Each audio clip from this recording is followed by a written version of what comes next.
박균택 의원님 질의해 주십시오.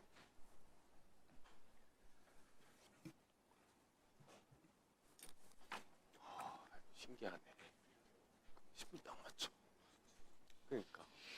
우리 최준선 교수님 한번 좀 질문 드리겠습니다. 네, 우리 지금 추진하는 그 집중 투표제 또 분리 투표제 이게 결국은 어떤 그 소수 주주 세력의 어떤 연합을 통해서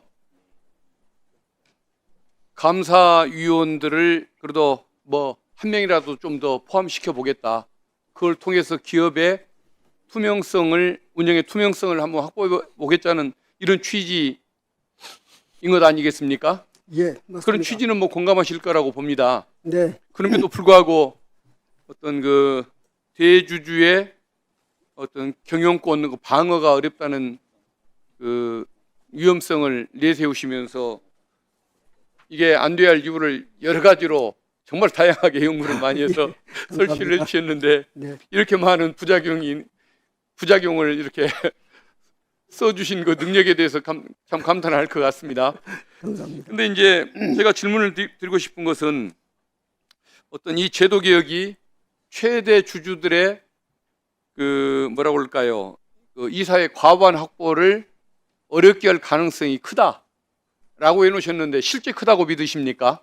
그럴 네. 위험성이 있다고 보시는 겁니까? 제가 저 시뮬레이션 한 자료를 이제 드린 것처럼 외국계가 6대 4로 어떤 그 제가 비회사라고 했는데 실제 있는 회사입니다. 그 회사에서 이렇게 돌려보니까 이 회사는 특히 외국인 주주가 되게 많습니다. 우리 이제 삼성전자의 경우도 약 50%가 외국인이거든요. 이제 이것처럼 외국인 주주가 많다 보니까 이 외국계에서 거의 과반수 이상을 가져갈 수밖에 없는 구조가 됩니다. 이렇게 되면은.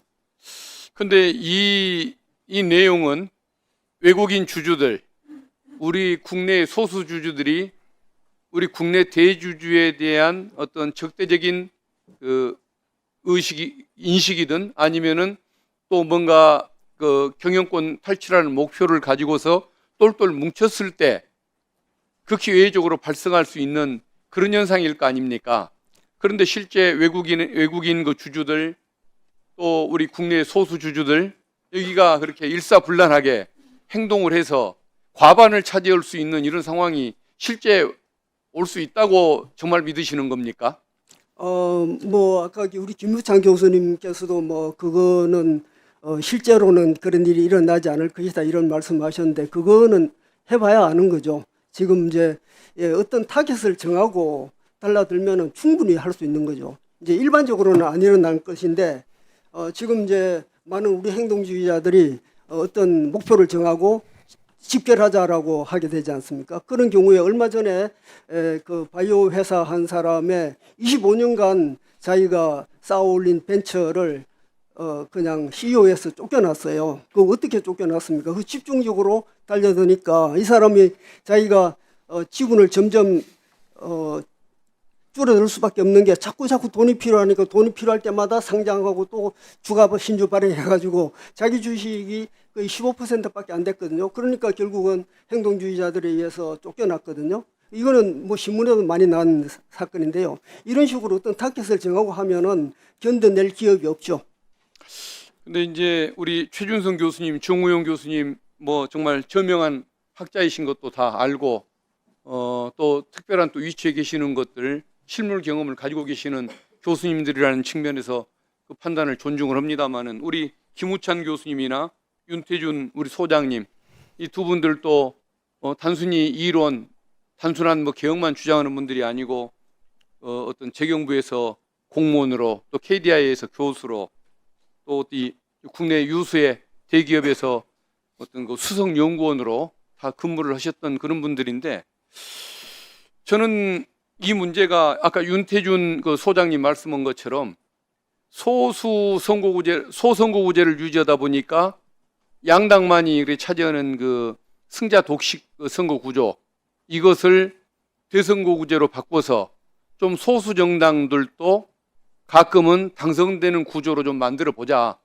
그분들도 진입의 기회를 넓히고 그분들의 목소리도 낼 수 있는 이런 구조를 만들어 주자라는 제도로 생각을 하고 있는데 우리 교수님 말씀을 들으면 마치 어떤 그 소수 정당이 제1당이 돼서 정권까지 다 차지해내는 이런 상황인 것처럼 상당히 좀 어떤 공포 마케팅이라고 그럴까요? 이렇게 좀 너무 과장하신 거 아닌가 이런 생각이 좀 들기도 합니다. 제 어떻게 표현이 좀 잘못됐습니까? 근데 그거는 제가 아까 얘기했다시피 이제 기업이라는 게 이제 군대 조직이나 마찬가지로 정말 세계라는 무대에서 전쟁터나 다름없는 이 무대에 나와서 싸워야 할 이런 입장입니다. 그런데 여기에서는 일사불란한 그 지휘 체계 그리고 효율성 또 이제 사내에서 내부적으로 극단적인 분열 이런 것이 없어야죠. 그리고 안정적인 경영권을 가지고 돌파를 해야 되는 이런 상황인데 이것을 뭐 이렇게 자리 나누어 먹기식으로 예를 들어서 장군이 자기가 전투를 앞두고 자기 부하를 소대장, 중대장을 자기 마음대로 이렇게 쓰지 못한다면 그걸 어떻게 전투에서 이길 수 있겠습니까? 지금은 이렇게 뭐 이렇게 시시한 이런 게 아니고 지금은 세계 시장에서 죽기 아니면 살기로 싸워야 될 때거든요. 그렇기 때문에 저는 이런 식으로 자꾸 기업의 성장 동력을 그리고 여러 가지 규제를 해서 기업을 뛰지 못하게 하는 것 이건 정말 아니라고 저는 생각합니다. 예. 예. 아까 김우찬 교수님 아까 설명을 좀 잘해 주셨는데 조금 이 부분에 좀 특정해서 우리 최준성 교수님이 말씀하시는 저 상황이 정말 현실적으로 가능한 일인 것이냐 아니면은 일부에서 얘기하듯이 공포 마케팅 지나친 어떤 겁을 주는 주장일 뿐 사실은 현실은 그렇지 않은 것이냐 이 부분에 대해서 우리 교수님의 조금 전문적인 설명을 한번 좀 들어보고 싶은데 뭐 저나 또 우리 이 방송을 시청하실 수 있는 또 이거 시청자 국민들께서 좀 이해할 수 있도록 한번 좀 쉽게 설명 좀 해주시면 고맙겠습니다. 사실 저는 질문을 여기서 맞출 테니까 좀 상세하게 설명 좀 해주십시오. 예, 사실 이 집중투표제이거나 아니면 감사위원 분리선임제도를 활용할 수 있는 주주들은 행동주의 펀드 아니면 연기금, 뭐 소액주주연대 이렇게 될 텐데요. 이분들이 사실은 처음부터 표대결을 할 생각은 전혀 없습니다. 회사를 위해서 그리고 주식 가치를 위해서 경영진들의 면담을 요청하고요. 그분들과 만나서 굉장히 건설적인 제안을 합니다. 이렇게 하면은 회사가 더 좋아지지 않겠습니까? 이렇게 하면은 주식 가치가 더 높아지지 않겠습니까? 그런 협의를 하다가 결국은 의견의 일치를 보지 못하는 경우에 아주 예외적으로 본인들의 시간과 비용을 어마어마하게 들어가지고 결국은 이사 후보를 추천하고 표대결에 들어가는데 표대결을 하면서 위임장 대결을 하면서 이것을 이기려면은 굉장히 어마어마한 비용이 들어갑니다. 그래서 사실은 설사 이런 제도가 도입된다고 하더라도 이것을 굉장히 손쉽게 마치 뭐 자동 판매기에서 뭐 콜라 캔 하나 빼먹듯이 그렇게 할 수 있는 상황은 전혀 아니고요. 그런 의미에서 회사가 사실은 잘 운영을 하고 있거나 아니면은 굉장히 전향적인 자세를 가지고 주주들과 대화를 한다 그러면 사실은 이 제도를 이용하지 않을 겁니다. 사실 지금 여기서 이야기가 나오는 것 중에 외국인을 마치 적대 세력으로 생각을 하고 공격을 해오면 어떻겠느냐라는 이야기를 하고 있고 또 나머지 일반 주주를 남이라고 생각을 하고 그분들과 협의를 하고 그분들과 상의하는 것을 그렇게 이제 긍정적으로 보지 않는 경우도 있고 또 어떤 경우에는 이사회 이사들을 그 전쟁터에 나가는 장수로 표현하는 경우도 있는데 사실 그 장수들은 또 별도로 다 있습니다. 이사회 등기 임원이 아닌 장수들은 다 있고요. 만약에 장수로 다 채워야 된다 그러면 이사회를 둘 필요가 없죠. 서두에서 모두에서 제가 말씀드렸지만은 이사회를 두는 이유는 대주주와 경영자가 혼자 결정하지 않고 자기 지위 체제 하에 있는 사람들하고만 상의하지 않고 그분들로부터 독립적인 사람들의 이야기도 좀 듣고 감독을 받고 감시를 받고 견제를 받으라는 의미에서 그런 의미에서 사회이사 제도가 필요한 것이기 때문에 그런 표현에 대해서는 제가 받아들일 수는 없을 것 같습니다. 그리고 한 가지 또 말씀을 드리면은 지난 7월 3일 날 충실 의무가 들어왔습니다. 주주에 대한 충실 의무가 들어왔기 때문에 이 제도와 지금 현재 논의되고 있는 이사 선임 제도가 왜 이게 두 가지 다 필요하느냐 이렇게 말씀하실지는 모르겠지만은 상당히 서로 보완 관계가 있습니다. 그래서 주주 충실 의무가 들어와서 이사들이 정말 회사뿐만 아니라 주주에 대해서 충실하게 하려고 하면은 이 집중투표제도나 감사위원 분리선임제도를 굳이 활용해가지고 비용과 시간을 들여서 이사를 추천하지 않겠죠. 그래서 어떻게 보면은 충실 의무가 도입된 게 굉장히 잘 된 겁니다.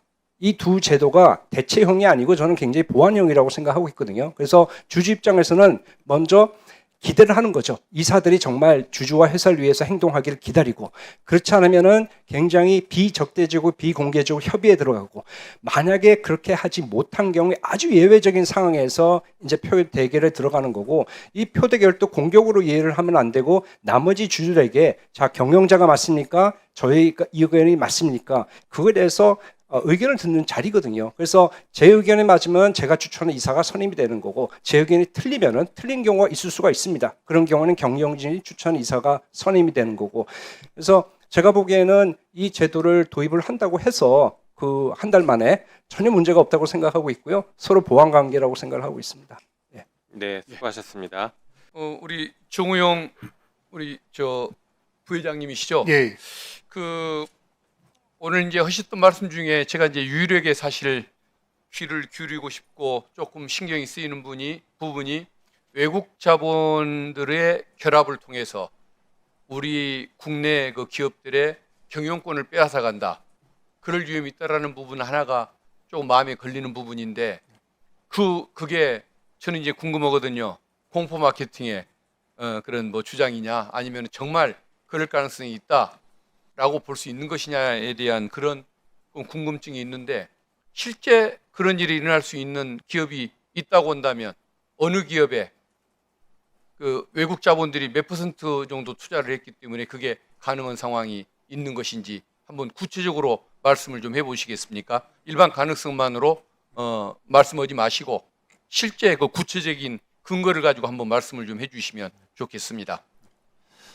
제가 그 부분에 대해서는 미리 준비를 못했기 때문에 뭐 어느 회사가 외국인 지분이 몇 %고 뭐 때문에 위험하다라고 하는 말씀을 좀 드리기 어렵고요.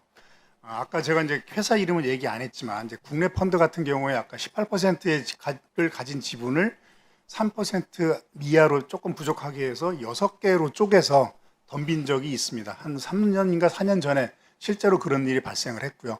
그리고 저희가 분석하기에도 예를 들어서 이제 외국의 헤지 펀드가 그 지점이 다른 경우에는 이제 별개 법인이기 때문에 별개로 봅니다, 소유자를. 그래서 뭐 홍콩 법인 알겠습니다. 이런 식으로 해서 구체적인 네. 사례를 직접 들 수 있는 것은 아직은 아니요, 제가 확인을- 있긴 있을 텐데 그거는 뭐 조사 아직까지는 확인한 바는 없으시군요. 예. 예, 김우창 교수님, 그 집중 투표제 이걸 통해서 적대적 그 어떤 그 저 인수 이게 그 실제 있었던 사례가 한 건 있었다고 하시지 않았습니까?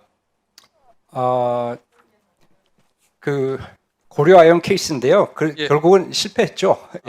실패 그러니까 집중투표제도를 해가지고 성공한 사례는 아닌 것이고 이사를 선임시켰다는 거지 예, 적대적 알겠습니다. 인수를 했다는 건 아니고요. 적대적 인수가 성공하지도 않았고 예. 더구나 외국 기업에 의한 외국 그 자본에 의한 그 시도는 아니었던 겁니까? 외국계 흔히들 이제 서버린이나 칼 아이칸이나 엘리엇 같은 경우를 드는데, 그 경우에도 그 회사가 주총에서 선임한 이사 수를 보시면 됩니다. 전체 이사 수의 50%가 넘지 그러니까 지금 아까 않는 말씀하는 그 사례가 외국계 자본에 의한 그런 사례는 아니었습니까? 시도가 없었다는 거죠. 예, 알겠습니다. 적대적 인수 시도는 외국계 행동주의 펀드에 의해서 우리나라에서는 없었습니다.